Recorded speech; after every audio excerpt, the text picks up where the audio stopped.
Good morrow, scholars. I guess welcome back to my series on Ultrasabers, specifically reviews and such. I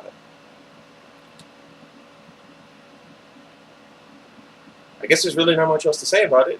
Anyway, so for this video, I thought I'd go over. This one is the Aeon V4 with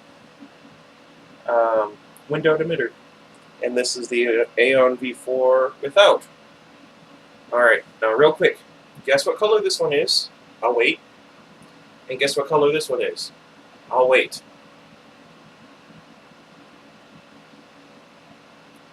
Alright, did you guess? I mean down in the comments, not just, at home. Alright, this one first. This one is the one with windows.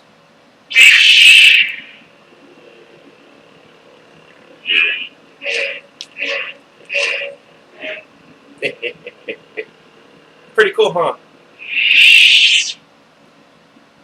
I like this one. It was, I believe, my third overall Ultrasaber. Or no. It was my fourth.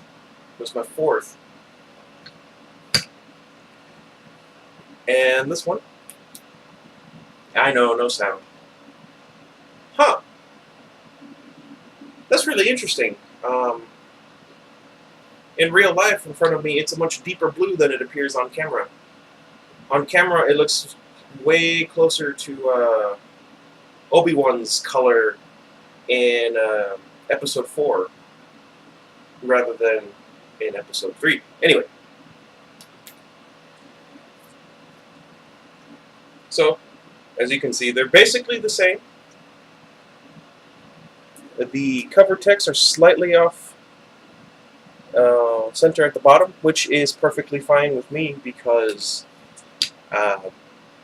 way back when this cover text got snagged and broke off, and because it was right there in the middle, I couldn't quite screw this back in, so I sent it to be fixed. They moved it lower and covered the hole, and I haven't had any problems since. The ignition buttons are about right here, just a few inches or so from the tip of the emitter section. The only part that unscrews is the pommel. As you can see, this one allows sound. This one does not.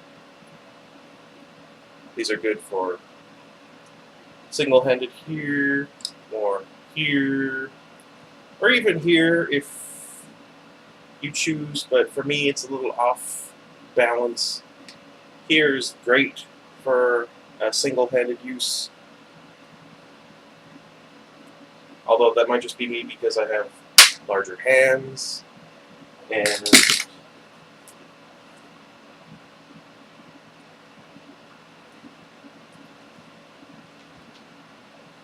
as you can see, they are perfect for two-handed use. I'd go over some forms with you, but that's not what this video is for. Yeah, this one will do you quite well. It doesn't have as many parts to unscrew as the Reaper, or the Mantis, or the Flamberge, of which I have two, by the way. Yes, it's been a fantastic saber. This one here, along with my Dominic's V3 that I have over here, there you are, were the second two sabers that I ever bought many years ago. I guess almost 3 years ago. Wow. I did buy one before them. It was an Apprentice V4. Yeah, it was an Apprentice V4.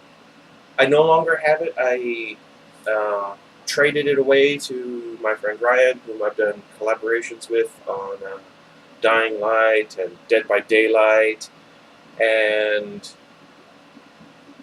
he's the reason I have an upgraded graphics card. There we go. I miss that little saber. It was this fantastic consular green. My only complaint with it is that it was so much shorter. It was about right there, about from here to here, and then I had a 36-inch blade, so the balance was off. But yeah, these have been wonderful sabers. I haven't had really any issues with them, because they're basically a solid hunk of metal. Even though they've been dropped quite a few times, and thrown a couple in some instances. Some of my friends do not have good grips. They have been really sturdy and long-lasting, and they've been a joy to have. So if you want to get an Ultrasaber, but you don't want to get one with all the bells and whistles because they have an increased chance of breaking. I know a couple of my pieces here and there, some of the more intricate ones are a tad bit loose. A section on the excuse me, the electrum wind is a little bit shaky, and over there on the Emperor's Hand, the black pieces towards the top, at the emitter, they kind of wiggle.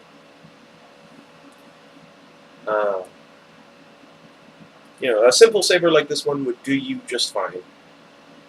Absolutely. Even one with sound like this one, it's been pretty sturdy.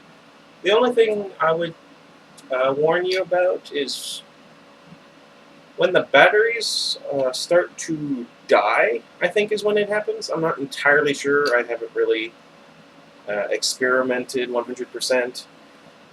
When you ignite this saber, what happens is it'll do a really loud screech until you remove the batteries, which is a bit difficult for me because with this one it has the Obsidian Light soundboard, so it only comes with the one sound font. Here, let me show you real quick because it'll take too long to explain. Although I guess they have it on their website. Alright. There's the soundboard. Here are the batteries. Now, because this only covers the bottom and not the top, I've had to tape this to keep them in place, the batteries. So when something like that happens, it takes a while to get the batteries removed. And the reason I have them taped up at the top is because when I'm practicing, they have a tendency to pop out towards the top. So if you get the Obsidian Light, be sure to keep that in mind. They will absolutely pop out, but because there's nowhere really to go, they'll kind of sort of pop back in. So it'll turn off, and then you'd be able to turn it back on, and it's just the constant thing. So yeah, let me know if this review helped you in any way. Me personally, I tend to go with sabers without sound, just because they're easier on the upkeep. I recommend highly in getting some rechargeable batteries if you do so. The Rayovac or Energizer will do you just fine. That way you don't have to spend a lot of money on your saber, buying new batteries every other week, depending on how often you use it. Yeah, I think that's about it for this one. Let me know what you guys think. This turned out to be a lot longer than I thought it would be. I apologize. I hope it helps, and until next time, goodbye, everybody. It'd be nice if I could put some Star Wars music to these series of videos. I don't